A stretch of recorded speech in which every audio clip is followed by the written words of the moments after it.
Hey guys! Out of nowhere, Netflix has once again leaked the first episode of the new season of Sonic Prime. Since I had nothing better to do, I decided to watch the first episode of Season 3 in its entirety 5 days before its official release on the Netflix streaming platform. This video is not a review, but a general thoughts, discussion, and analysis video since this is just the first episode. I will properly review the whole show after it's finished its run and give my final judgment, but until then, let's see what Season 3 has in store for us. So straight off the bat, we start with a full series recap. This makes sense given that this is supposedly the final season of Sonic Prime. I was planning to rewatch the previous 2 seasons beforehand, but this recap did that job for me. However, it did take its sweet time in the beginning, being about 3 minutes long. This is not a major issue, but I can see where people who did watch the show beforehand see this as a waste of time and skip it. After the show's logo flashes on screen, we immediately pick up on where we left off with Tails 9, who had taken the prism shards to his base in the Grim. Now having all of the pieces in place, 9 proceeds to fix the Paradox Prism. After this, he uses it to begin the process of turning the Grim into a paradise. His paradise. He starts doing this by making himself a cool looking lair out of prisms. For someone who is supposed to be neutral, he sure did ended up acting like a villain. The music even dramatically crescendos as he makes a force field around his new lair. Total villain. Doing this causes the other shatter spaces to start tearing themselves apart, with the cracks forming on their gateways in the skies. The Ghost Hill is affected by this the most since it's the weakest shatter space. It starts to crumble with no signs of stopping, which is bad since our heroes are still inside the cave of Ghost Mountain. Speaking of our heroes, let's see how they're doing. Oh. I'm kidding. What you're seeing on screen right now is a fan-made opening scene for Season 3 by a Brazilian animator called Graphy. Go sub to him. The way we meet our heroes, for better or worse, isn't even half as emotional as the fans predicted it to be. Sonic whines about 9 betraying him, while Shadow is more concerned about the bigger problem at hand. Sonic, I told you 9 couldn't be trusted. Whatever he's up to, it's causing this world to fracture. God, I love Ian Hallen's take on Shadow. Anyways, Shadow snaps Sonic back into reality and they get the heck out of here. And after successfully escaping Ghost Mountain, the two hogs watched as the whole thing disintegrated before their eyes. We need to leave this world. You don't have to tell me twice. Meanwhile, the Chaos Council, wait, those guys still exist, argue over whose fault it was for trusting 9. Dr. Deep tells the others that there is no time for rambling when the world is literally crumbling to dust. The others agree and they portal back to New York. We return to the Hedgehogs, who are running for their lives as the world around them collapses. They try to reach higher ground so that they can gain enough speed to teleport out of there. Don't ask me how a Sonic show can implement momentum better than Sonic Frontiers.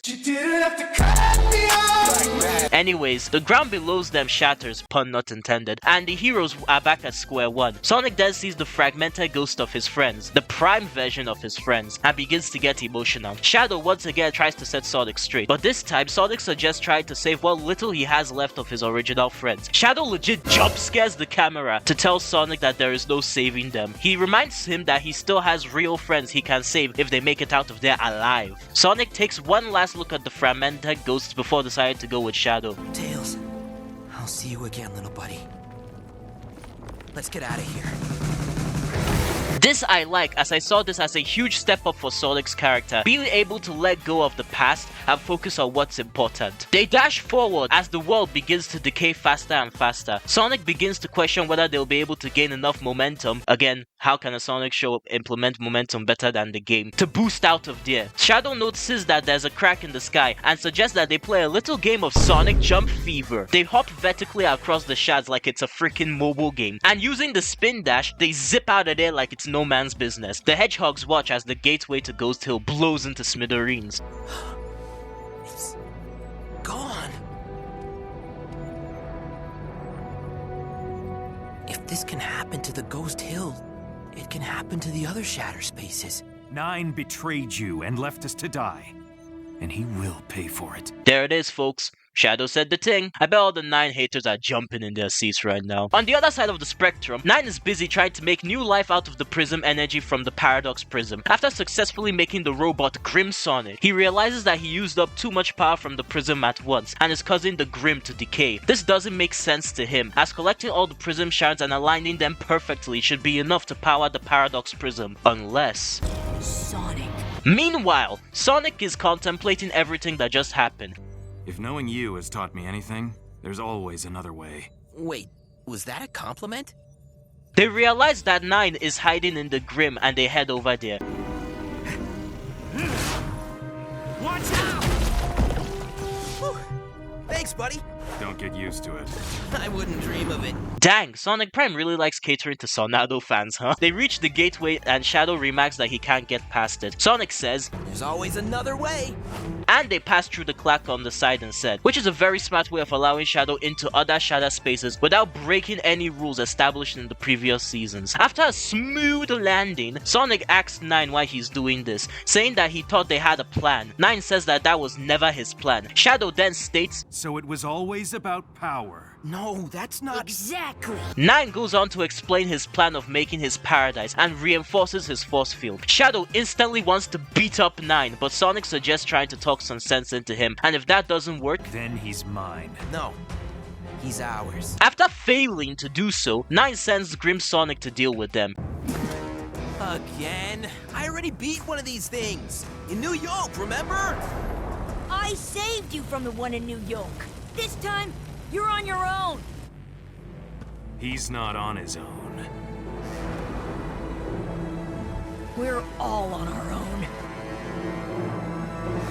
Now, we've already seen clips of this fight in full before, so I won't ramble about it for too long. All I will say is that the animation is stellar as always, and the fight sequences were executed almost perfectly. After Sonic and Shadow defeat Grim Sonic, Nine sends more grim versions of their friends to deal with them. Can I just say that all of their designs are bussin'? After an excellently choreographed fight scene, Behind you!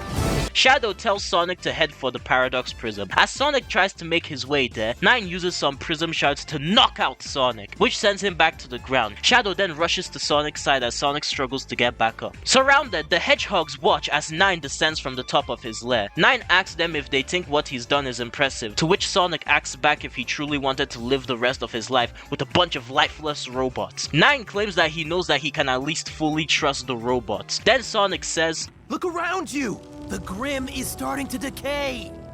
You're right, it is.